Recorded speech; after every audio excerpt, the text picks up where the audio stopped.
Hello friends, good morning, Radhe Radhe. কেমন আছো তোমরা সবাই? আশা করছি তোমরা সবাই খুব ভালো আছো, আমিও আছি। তো এই যে চলো আজকের ভিডিওটা শুরু করা যাক। সকালবেলা কিন্তু পুজো হয়ে গেছে, মা পুজো দিয়ে দিয়েছে। আজকে মঙ্গলবার, তোমাদের তো আগের দিনের ভিডিওতে বলেছিলাম মা আজকে থাকবে না, বহরমপুরে যাবে। তো মেজো ঠাম্মাও সকালবেলা পুজো দিয়ে গুপুকে আমাদের বাড়িতে রেখে যাচ্ছে, যেহেতু মেজো ঠাম্মার ভাইয়ের মানসিক। তো মেজো ঠাম্মার ফ্যামিলির লোক সবাই যাবে, আর আমাদের বাড়ি থেকে জেঠি যাবে, মা বাবা বোন যাবে সবাই। মানে বাবা যাবে না, আমি বলে ফেললাম, মা যাবে আর বোন যাবে। এই যে সবাই রেডি হয়ে গেছে, আর ওখানে বাবা বসে আছে। আজকে আমি আর বাবা একা বাড়ি থাকবো। এখন বাজে 7:30, 8টার সময় গাড়ি আসবে, ওই জন্য মা রেডি হচ্ছে। এই 2 দিন ধরে সকালবেলাতেই উঠে পড়ছি মায়ের বকুনিতে। আজকে টিউশনটাও কামাই হয়ে গেছে, কারণ কালকে রাত্রেবেলা একটু ঝামেলা হয়ে গেছে, যার জন্য মা ফোনটা কেড়ে নিয়েছিল।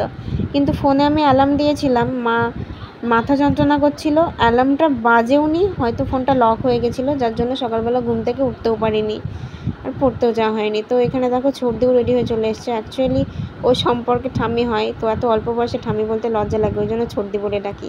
আর ছর্দির মেয়ে মানে আমার বোনের বান্ধবী, ওরা সবাই রেডি হয়ে চলে এসছে, এইমাত্র বেরোবে। তো চলো ওরা বেরিয়ে যাক, আর আজকে আমার শ্যুট রয়েছে, আমি শ্যুটে যাই। দেখো আমরা এসেছি রানীনগর শিব মন্দির, চলো তোমাদের ঘুরিয়ে দেখাচ্ছি।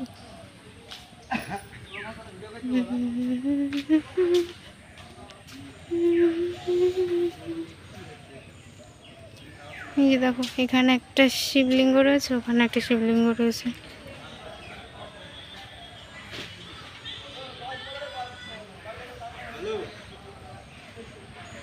দেখেছো বাবার মুখটা কতটা সুন্দর লাগছে দেখতে। আমার মানে ভীষণ ইচ্ছে ছিল মন্দিরটায় ঢোকার, তো ফাইনালি আজকে ঢুকলাম। আমার অনেক দিন ধরে ইচ্ছে ছিল মন্দিরটা ঢোকার, তো ফাইনালি আজকে ঢুকলাম। চলো 3 পাক দিয়ে নিই একটু। কালকে তো ছিল, শ্রাবণ মাসের শেষ সোমবার ছিল, ওই জন্য কালকে ভিড়টা অতিরিক্ত পরিমাণে ছিল। আর পেছনের ভিউটা জাস্ট দেখো তোমরা। এই যে এই সাইড দিয়ে রয়েছে সিঁড়ি, ওখানে ফটোশ্যুট চলছে। আসো আসো, উঠে আসো, পাক দেব। আবার এখানে দাঁড়ালাম, প্রণাম করলাম। যে সামনে সিঁড়ি রয়েছে, এই সাইডে সিঁড়ি রয়েছে।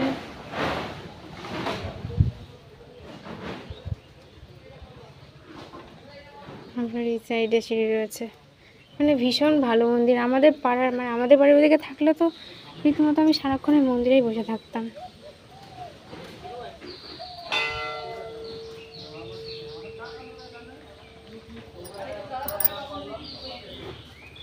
ওখানে একটা ছোট্ট গোপালও আছে, দেখো ওই যে ওখানে বসানো, দেখতে পেলে?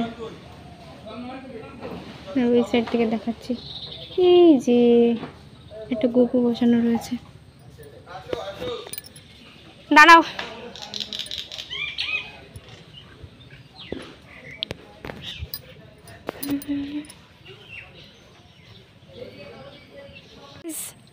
জঙ্গলের মধ্যে শাড়ি চেঞ্জ করেছি, ভাবতে পারছো? এই যে মালবেরি শাড়িটা নিয়ে এসে, আমি জানি না যে হানিমুনের সিন দেবে, নাহলে নরম শাড়ি নিয়ে আসতাম। এই শক্ত শাড়ি পরে প্রচণ্ড গরম লাগছে, প্রচণ্ড গরম লাগছে। আর মেঘও করেছে দেখো, চরমতম মেঘ। আর দাঁড়াও তোমাদের ভিউটা দেখাচ্ছি, হিরো পড়ে যাবে।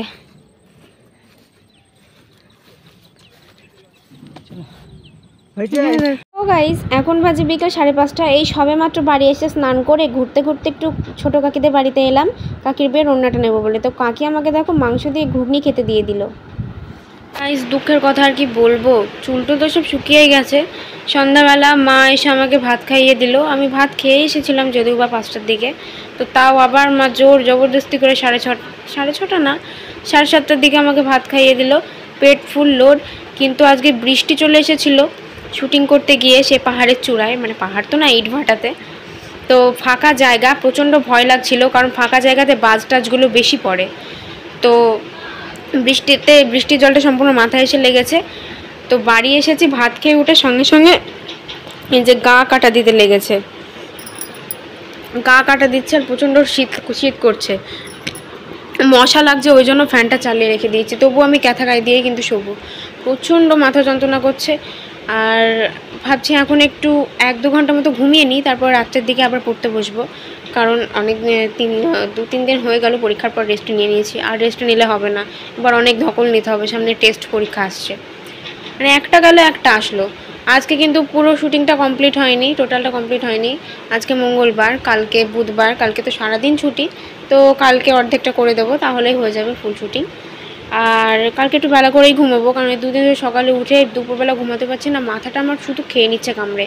এই যে শ্যুটিং থেকেছে সব আমি এখানে ছড়িয়ে ছিটিয়ে রেখে দিয়েছি, এই যে দেখো একটা কিচ্ছু গোছাইনি।